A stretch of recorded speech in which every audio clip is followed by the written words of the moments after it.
Before the body changes, something far more powerful must change first: who you believe you are. Most people are waiting for evidence before they give themselves permission to feel hopeful, confident, or at peace. They say, when my body improves, then I'll believe. But the body doesn't work that way. The body listens to identity long before it listens to proof. It responds to the story you repeat about yourself, not the test results you are waiting for. Think about this for a moment. Two people can have the same diagnosis, the same symptoms, the same medical report, yet their bodies move in completely different directions. One weakens, the other stabilizes or even recovers. The difference is not luck, the difference is identity. One person unconsciously sees themselves as fragile, damaged, and at the mercy of their condition. The other begins to see themselves as resilient, healing, and supported by their own biology. That inner image becomes a set of instructions sent to every cell. Your nervous system is always listening to how you define yourself. When you identify as sick, afraid, or broken, your body shifts into protection mode. Stress hormones rise, inflammation increases, digestion slows, immunity weakens. The body is not betraying you in those moments. It is obeying you. It is responding to the identity you are broadcasting through your thoughts, emotions, and expectations. But the moment identity changes, the body receives a new signal. When you begin to see yourself as someone who is healing, someone who is safe, someone whose body knows how to recover, the nervous system relaxes, breathing deepens, muscles soften, blood flow improves, repair becomes possible. Healing does not begin when symptoms disappear. Healing begins when the body feels safe enough to change. This is why waiting for evidence keeps so many people stuck. Evidence is the result, not the cause. The body needs direction before it produces proof. When you live as if your body is capable, strong, and intelligent, you stop reinforcing the old pattern. You stop waking up every morning checking for pain, scanning for symptoms, rehearsing fear. Instead, you start moving through the day with a different posture, a different tone, a different relationship with yourself. Notice how identity shapes behavior without effort. A person who identifies as healthy does not force themselves to make better choices. Better choices feel natural. They eat with respect for their body. They move without punishment. They rest without guilt, not because they are trying to fix themselves, but because they no longer see themselves as broken. The body feels that shift immediately. Emotions play a powerful role here. Confidence, gratitude, and calm are not just mental states. They are biological events. When you feel like someone who is already improving, your brain releases chemicals that support regeneration and balance. Stress decreases, inflammation calms, the immune system becomes more efficient. The body begins to act in alignment with the identity it has been given. This does not mean ignoring reality or denying symptoms. It means choosing which reality you give authority to. You can acknowledge what you feel without allowing it to define who you are. You can say, "This is a temporary experience, not my identity." That single distinction changes how the body responds. Every day, you are either reinforcing an old identity or rehearsing a new one. The words you use, the thoughts you repeat, the way you speak to your body in private moments, all of it matters. The body does not understand sarcasm or doubt. It understands repetition. Whatever you consistently claim becomes familiar. Whatever becomes familiar becomes normal. And whatever becomes normal becomes physical. When you stop asking your body to prove itself before you trust it, something remarkable happens. Trust itself becomes the medicine. The body relaxes into its natural intelligence. Systems that were stuck begin to communicate again. Balance starts to return, not because you forced it, but because you finally stopped telling your body a story of limitation. Your body is not waiting for permission from the outside world. It is waiting for clarity from you. Decide who you are before the evidence arrives. Claim the identity of someone who is healing, adapting, and moving forward. The moment you do, your body begins the work of catching up. Every action you take is a conversation with your body.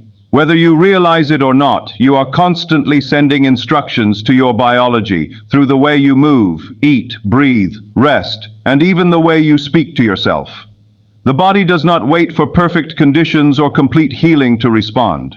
It responds immediately to signals, and one of the strongest signals you can ever send is this: I am healthy, I am safe, and I am moving forward. Most people believe they must feel healthy before they start acting healthy. They wait for energy before they move, for motivation before they change habits, for symptoms to disappear before they trust their body again. But biology works in the opposite direction. Action creates the signal, and the signal shapes the state of the body. When you begin to act like a healthy person, your body starts reorganizing itself to match that behavior. Think about posture alone. When you stand upright, breathe deeply, and move with intention, your nervous system receives a message of confidence and safety. Stress hormones begin to decrease, oxygen delivery improves, muscles coordinate more efficiently. This is not psychology, this is physiology. The body is constantly reading your actions and adjusting its internal chemistry in response. When you choose nourishing food, even on days you do not feel your best, you are telling your cells, you matter, you are worth caring for. That message changes digestion, hormone balance, and metabolic function. When you move your body gently instead of avoiding it out of fear, you signal strength rather than fragility.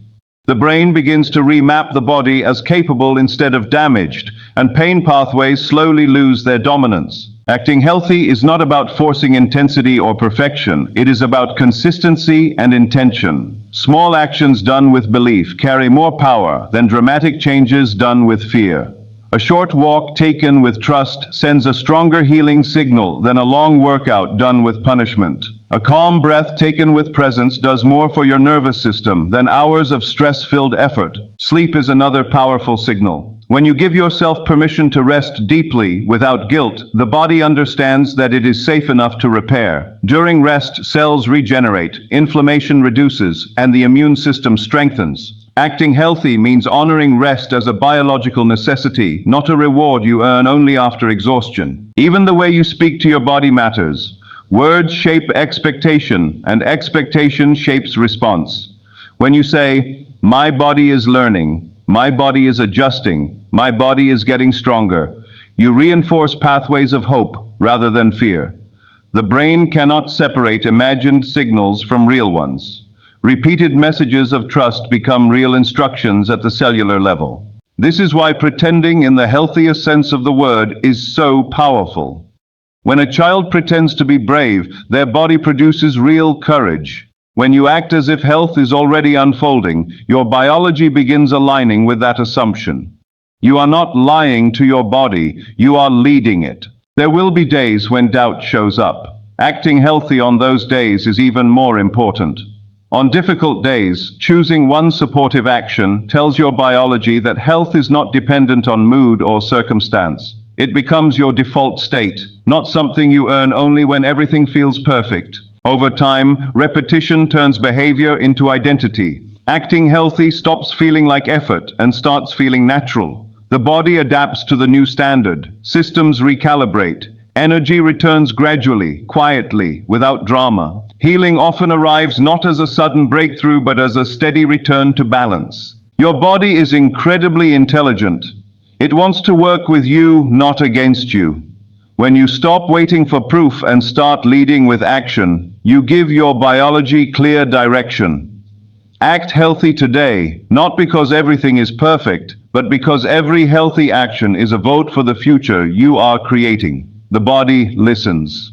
And when it listens consistently, it responds. Your body is not living in yesterday or tomorrow. It is living in the emotional signal you are sending right now. Every feeling you experience becomes chemistry in your bloodstream, instructions in your nervous system, and information for your cells.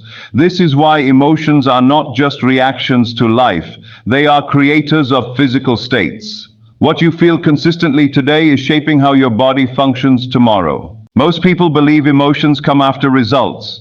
They tell themselves, "When I am healed, then I'll feel grateful. When my body improves, then I'll feel calm. When the pain is gone, then I'll feel joy." But biology does not wait for outcomes. Biology responds to emotional patterns. The body changes because of the emotional environment it lives in, not the circumstances it hopes for. Think about fear for a moment. When fear is present, even without real danger, the body releases stress hormones. Muscles tighten, digestion slows, inflammation increases, the immune system weakens. All of this happens not because something terrible is happening, but because the body believes it is. Now imagine the opposite.